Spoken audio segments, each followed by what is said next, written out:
প্রিয় বন্ধুরা, চ্যানেলে সবাইকে স্বাগত জানাচ্ছি। আমরা আজকে একটু আলাদা রকম একটা টপিক নিয়ে আলোচনা করছি, যেটা হচ্ছে, তোমরা জানো এসআইআর প্রক্রিয়া চলছে। এই এসআইআর প্রক্রিয়ার মধ্যে ভোটার লিস্টে আমাদের নামগুলো রেকটিফিকেশন হচ্ছে বা নামগুলো নতুন ভোটার লিস্টে উঠছে। তো এর মধ্যে অনেকের নামই আমাদের ফাইনাল ভোটার লিস্টে চলে এসেছে, অনেকের নাম এডুকেশনে ছিল, সেখান থেকে আবার কারো ফাইনাল ভোটার লিস্টে চলে এসেছে, কারোর নাম কিন্তু ডিলিটেড হয়ে গেছে। তো আমাদের মধ্যে অনেকের নাম এডুকেশনে আছে এখনো অবধি, বা তাদের নাম ডিলিটেড হয়ে গেছে। তো তাদের মধ্যে একটা চিন্তাটা হচ্ছে যে আমাদের নামটা এখন তো এডুকেশনে বা ডিলিটেড লিস্টে আছে, আমরা যদি এই সময় আমাদের ভেরিফিকেশন বা ইন্টারভিউ হয় তাতে কি কোনো অসুবিধা হবে? তো এই প্রশ্নটার আমরা একটু উত্তর খোঁজার চেষ্টা করছি, বা তোমাদের দিক থেকে, তোমাদের পাশে থেকে একটা কথা বলার চেষ্টা করছি। সেটা দেখো, এটা একটা এডুকেশন যদি থেকে থাকে ভোটার লিস্টের মধ্যে এডুকেশন, সেটাতে কোনো অসুবিধা হওয়ার কথা নয়। এবং যদি ডিলিটেড লিস্টেও তোমার নামটা থাকে, তাহলে নিশ্চয়ই এই সময়টা মনটা খারাপ আছে। কারণ দেখো, এটা একটা ডিলিটেড লিস্টে থাকা মানে এটা একটা স্বাভাবিক চিন্তার ব্যাপার, যে সবগুলো ডকুমেন্ট দিয়ে আমরা দিয়েছি, তারপরেও আসেনি, এখন আবার কি করে আসবে, এরকম একটা দুশ্চিন্তার ব্যাপার আমাদের কিন্তু আছে।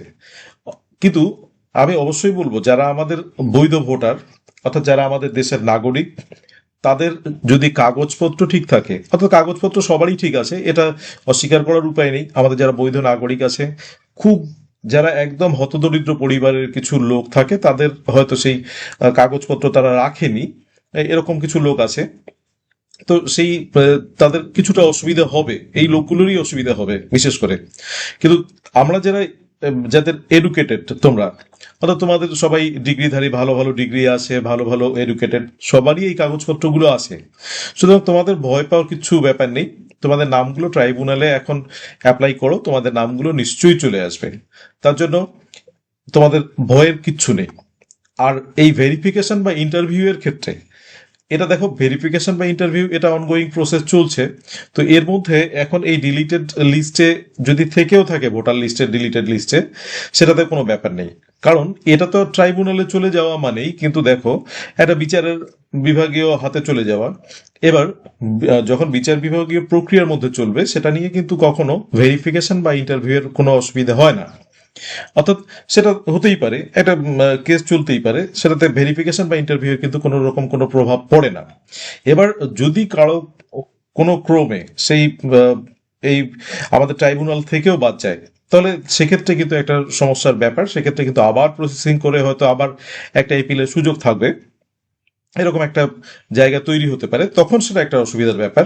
কিন্তু এখন ডিলিটেড লিস্টে আছে, ট্রাইব্যুনালে যাও, ট্রাইব্যুনালে অ্যাপিল করো, তোমাদের নাম অবশ্যই আসবে।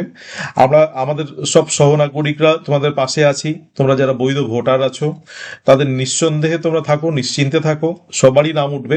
হয়তো এই সিচুয়েশনের মধ্যে, এই অল্প সময়ের মধ্যে যে ইলেকশন প্রসিডিওরটা চলছে, তার মধ্যে অনেকে হয়তো ভোট দিতে পারবে না, এটা খুব দুর্ভাগ্যের ব্যাপার। আমার সহনাগরিকেরা অনেকেই পারবে না, কিন্তু অবশ্যই তোমাদের নাম এরপরে ভোটার লিস্টে উঠবে, এটা আমাদের দৃঢ় বিশ্বাস। এবং চ্যানেলের পক্ষ থেকে আমাদের যারা সব আমরা যাদের নাম উঠেছে, সবার কাছে একটা আবেদন, যে এই সব যাদের নাম ওঠেনি, তাদের এই সময়টা তাদের পাশে থাকা, তাদের মানসিক একটা সাহস দেওয়া। তারা অবশ্যই, যারা বৈধ ভোটার, যাদের কাগজপত্র ঠিক আছে, তাদেরকে আমরা একটা সাহস দিয়ে যাব এবং তাদের পাশে থাকবো। এটা সবার কাছে একটা আবেদন থাকলো, যে এই সময়টা কিন্তু পাশে থাকাটা খুব জরুরি। মানুষের এই সময়টাই কিন্তু একটু তারা চিন্তায় আছে। তো এই উদ্দেশ্যেই মূলত এই ভিডিওটা করা, যে তোমাদের ভয়ের কিছু নেই, এগুলো সব ঠিক হয়ে যাবে। এবং তোমরা চাকরি পাও, তোমরা ভালো করে পড়াশোনা করো, সেই দিকটাও তোমরা দেখো, প্রিপারেশন নাও, এটা নিয়ে ভয়ের কিছু নেই। আচ্ছা, এটাই ছিল আমাদের এই আজকের এই প্রশ্নের উত্তরটা। Thank you for watching the video. Please subscribe the channel. Let's learn Blowing Birds and stay tuned.